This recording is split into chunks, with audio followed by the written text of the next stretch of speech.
The story of survival is being written every single day. From the traps we build for ourselves to dangers hurtling toward us from the cosmos, and even these unbelievable wonders of life that seem to defy time itself. So today, we're diving into three incredible stories that all get at a really fundamental question about how we, and life itself, manage to endure.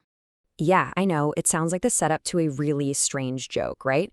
But believe it or not, these three things are at the very center of some of the most fascinating and high-stakes scientific conversations happening right now. Each one tells a totally unique story about survival, and by the end of this, I promise you'll see exactly how they all connect. All right, first up, let's talk about a threat of our own making.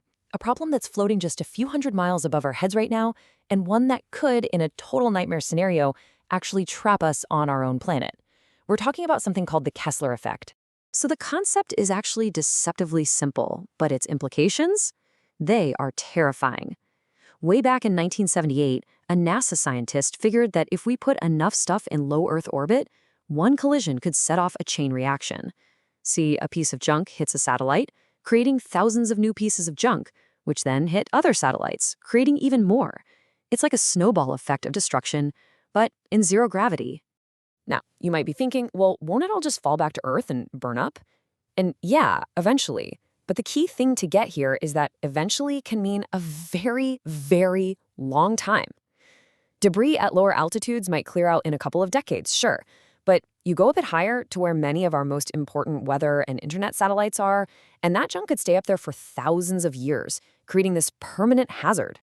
So, how bad could it really get? Well, there are kind of two schools of thought on this. On one hand, you've got this apocalyptic vision, right? A future where we are literally trapped on Earth, unable to launch anything into space for generations. But on the other hand, some experts argue that a simple, sturdy spacecraft could probably just punch through the debris field fast enough to avoid a big collision. The truth is likely somewhere in the middle, but pretty much everyone agrees that the chain reaction itself is very, very possible. Okay, so let's shift gears. Let's move from a problem we created to one the universe might just decide to throw at us. We're zooming out from Earth's orbit to a skyscraper-sized asteroid that's been nicknamed Nugget. And get this, it has our moon right in its sights.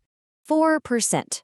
Right now, that is the calculated probability that this asteroid will collide with the moon in December of 2032. Now, 4% might sound pretty low, but when you're talking about an object the size of a 15-story building, well, even a small chance gets the attention of planetary defense experts all over the world. So why should we even care if it hits the moon instead of Earth? Well, because the consequences could ripple all the way back to us. An impact like that would carve out a massive new crater, blasting a huge cloud of moon dust and rock out into space. Some of that debris could head our way, and it could increase the number of meteoroids hitting our atmosphere by 1,000 times for several days. That's a real risk to our satellites and any astronauts up there. So, what can we do about it? There are really only two options on the table. The first is to deflect it. Give it a little nudge to push it onto a safer path. The problem is, we don't know its exact mass. If you nudge it too little or even too much, you could accidentally make things way worse. Which brings us to option 2, destroy it. And this is where it gets really Armageddon, The first method is a kinetic impactor, basically slamming a heavy spacecraft into the asteroid to shatter it. NASA's DART mission actually proved this concept works, but that was on a much, much smaller target.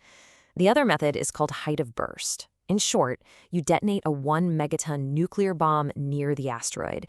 The physics says it should work, but it's a technology we've, well, for obvious reasons, never actually tested in space. Whew, okay, we've seen a threat we built and a threat from the cosmos. Now, after all that talk of destruction, let's completely pivot to a story that kind of reframes this whole question of survival. We're going from the cosmic scale all the way down to the microscopic, to an animal that holds a profound secret to cheating death itself. 24,000 years. Just let that sink in. That is how long a microscopic animal called a bedelloid rotifer lay frozen solid in the Siberian permafrost. And when scientists thought it out, it didn't just wake up, it immediately started reproducing. It literally survived the entire ice age in a deep freeze. It's just incredible. So how is that even possible? Well, the answer lies in this remarkable biological state called cryptobiosis. When conditions get really tough, whether it's freezing, drying out, or even being in the vacuum of space, These little creatures can effectively hit pause on their metabolism. They shut down all biological processes until things get better. It's not hibernation, it's literally life suspended. So let's look at the full suite of superpowers this tiny creature has, because it's wild. It can enter cryptobiosis, obviously, but it also has these things called chaperone proteins. Think of them as tiny bodyguards inside its cells that protect against damage and then help with repairs.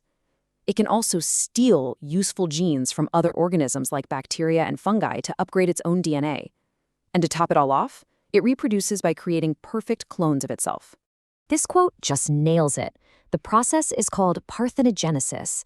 The rotifer doesn't need a mate. It just develops a new embryo from an unfertilized egg. And that is how, after being frozen for 24,000 years, this one single ancient creature was able to start a whole new population of clones, all by itself. So we've gone from the self-made trap of space junk to the cosmic threat of an asteroid, and we've ended up with this tiny creature that has basically mastered survival. We've been talking about avoiding destruction, about engineering solutions, but the rotifer, it offers a completely different lesson. It's not just about how to deflect threats, but how to endure them. It really seems that for every danger we can possibly imagine, life has already found an answer somewhere. And that really brings us to the final question, doesn't it? As we face this unpredictable future, where should we put our energy? Into building bigger and better shields to deflect all the dangers coming our way? Or should we be looking inward to the incredible blueprints for resilience that life has already been perfecting for millennia? It's something to think about.